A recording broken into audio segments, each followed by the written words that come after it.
Assalamualaikum warahmatullahi wabarakatuh. Allahumma sholli ala sayyidina Muhammad wa ala ali sayyidina Muhammad. Khubayb bin Adi. Khubayb bin Adi sedang berada di dalam penjara. Orang-orang Mekah menyeretnya keluar untuk disalib di hadapan umum. Sebelum naik kayu salib, Khubayb bertanya, "Dapatkah kamu membiarkan aku sekedar melakukan sholat 2 rakaat?" Permintaan itu dikabulkan. Khubayb melakukan sholat 2 rakaat dengan baik dan sempurna. Setelah sholat, ia membalikkan badannya. Ia menghadapi semua orang, lalu berkata, "Kalau bukan karena kamu akan menyangka aku sengaja memperlambat karena takut dibunuh, niscaya aku masih akan sholat lebih banyak lagi." Setelah itu, orang-orang Quraisy menaikkan ke atas tunggak kayu.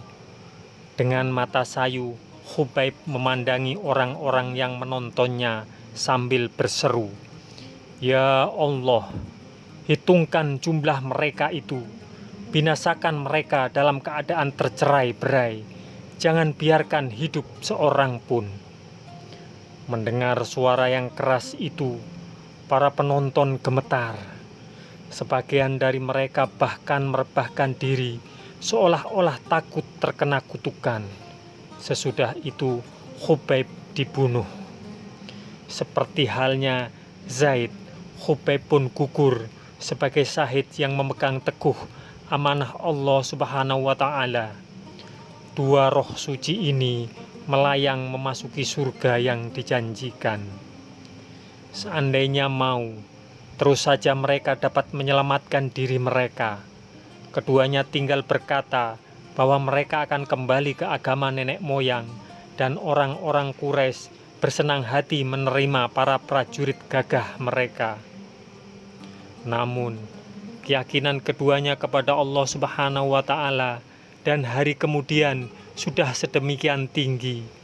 Keimanan mereka sudah sekokoh karang dan tidak bisa lagi dikikis oleh siksaan atau tawaran harta duniawi.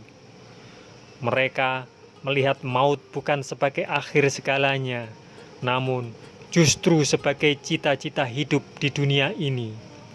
Lagi pula, mereka yakin bahwa darah mereka yang tumpah akan memanggil-manggil saudara-saudara muslim mereka supaya memasuki kota Mekah sebagai pemenang.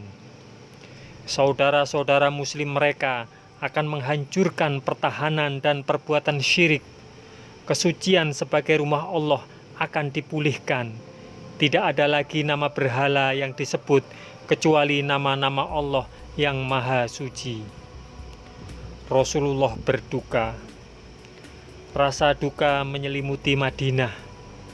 Awan tampak bergumpal-gumpal. Mendung di hati Rasulullah SAW dan kaum muslimin membuahkan air mata duka yang membasahi pipi. Penyair Rasulullah, Hasan bin Sabit, membacakan syair-syair duka untuk mengenang kepergian 6 orang syuhada itu. Beban di benak Rasulullah terus bertambah berat. Beliau khawatir kejadian seperti itu akan terulang lagi. Orang-orang Arab yang masih membenci kaum muslimin akan terdorong melakukan hal serupa di kemudian hari. Tiba-tiba datanglah Abu Bara Amir bin Malik, seorang pemuka masyarakat di daerah Najd. Rasulullah SAW pun menawarkan kepadanya agar ia masuk memeluk agama yang mulia ini. Namun Abu Bara menolak. Meskipun demikian, Abu Bara tidak menunjukkan sikap yang memusuhi Islam. Ia bahkan berkata, "Muhammad, saya mempersilahkan engkau mengutus sahabat-sahabatmu ke Najd dan mengajak mereka itu mau menerima ajaranmu. Saya berharap banyak orang yang akan memeluk Islam." Ini adalah peluang besar. Namun Rasulullah SAW masih khawatir. Beliau takut akan terjadi pengkhianatan lagi terhadap para sahabatnya. Dia tidak bisa segera menjawab permintaan Abu Bara. Melihat keraguan di wajah Rasulullah Shallallahu Alaihi Wasallam, Abu Bara pun mengerti. Saya menjamin mereka, tegas Abu Bara. Kirimkanlah utusan ke sana untuk mengajak mereka menerima ajaranmu. Rasulullah Shallallahu Alaihi Wasallam melihat kejujuran di mata Abu Bara. Beliau juga tahu bahwa Abu Bara adalah orang yang dapat dipercaya. Dia adalah orang yang ditaati masyarakatnya. Setiap kata-katanya akan dituruti orang-orang Najd. Siapapun yang sudah pernah diberikan perlindungan oleh Abu Bara tidak pernah diganggu oleh orang lain. Berdasarkan pertimbangan ini dan peluang besar berkembangnya Islam di Jazirah Arabia, Rasulullah Shallallahu Alaihi Wasallam memanggil Al-Mundhir bin Amr dari Bani Sa'idah. Beliau menugasi Al-Mundhir memimpin 70 orang muslim pilihan untuk menyebarkan ajaran Islam di Najd. Rombongan dai itu pun berangkat dengan penuh harap akan datangnya kebaikan. Apakah benar mereka akan diterima dengan baik atau sebaliknya malah dikhianati? Tragedi Bi'ir Ma'unah. Ketika tiba di Najd, tepatnya di Bi'ir Ma'unah, ke-70 muslim itu berhenti. Daerah itu terletak di antara wilayah Bani Amir dan Bani Sulaim.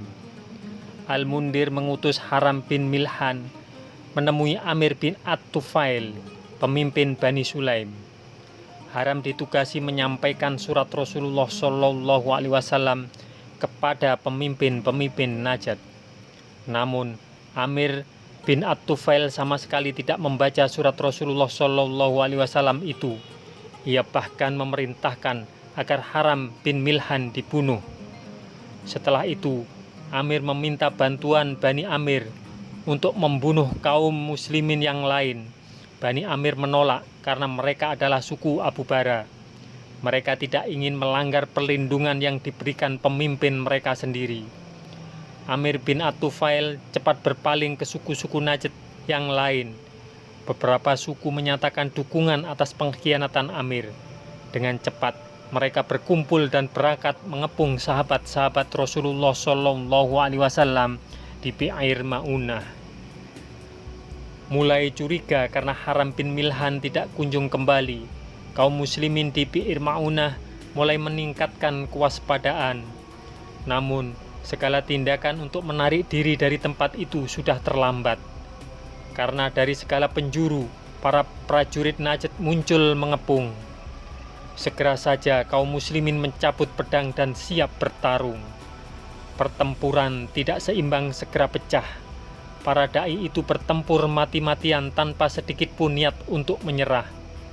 Al-Mundhir yang saat itu tengah menengok ternak yang menjadi perbekalan mereka, berlari dan terjun ke pertempuran. Hampir seluruh sahabat Rasulullah Shallallahu Alaihi Wasallam di Bi'ir Ma'unah gugur kecuali 2 orang. Ka'ab bin Sa'id disangka telah mati, namun begitu pasukan Najd pulang, Ka'ab bangun dan pulang ke Madinah dengan tubuh dipenuhi luka. 1 orang lagi bernama Amir bin Umayyah. Di tengah perjalanan pulang ke Madinah, Amir bin Umayyah bertemu 2 orang yang mencurigakan. Dikiranya kedua orang itu termasuk pasukan yang menyergap dan membunuh para sahabatnya. Pada tengah malam, Amir menyerang dan berhasil membunuh kedua orang itu. Sampai di Madinah, Amir mengakui semuanya, termasuk 2 orang yang ia bunuh. Namun, kedua orang itu ternyata bukanlah musuh. Mereka justru termasuk suku Bani Amir yang telah terikat perjanjian jiwar atau bertetangga baik dengan kaum muslimin. Semoga kisah ini bermanfaat untuk kita semua. Wassalamualaikum warahmatullahi wabarakatuh. Mudah-mudahan kelak kita akan mendapatkan syafaat dari Nabi besar Muhammad Sallallahu Alaihi Wasallam. Amin, amin, amin ya Rabbal Alamin.